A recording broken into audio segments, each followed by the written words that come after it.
Pourquoi voit-on plus de CELAS dans les cabinets de groupes médicaux?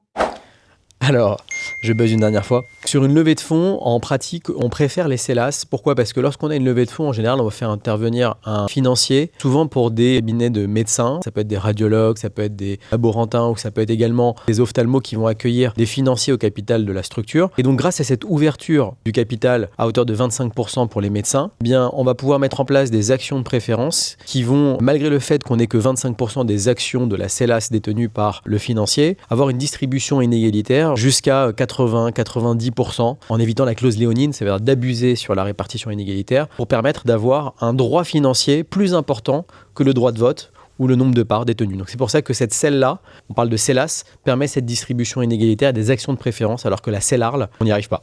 Une SEL est-elle une société civile? Non.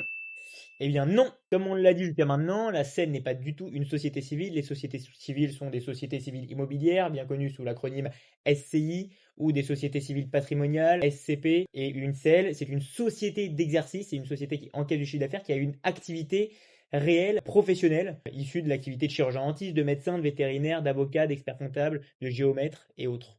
Autrement dit, dans une société civile, on ne peut pas avoir une activité commerciale, on peut avoir une activité civile de gestion du patrimoine, que ce soit immobilier, avoir d'encaissement d'une activité commerciale.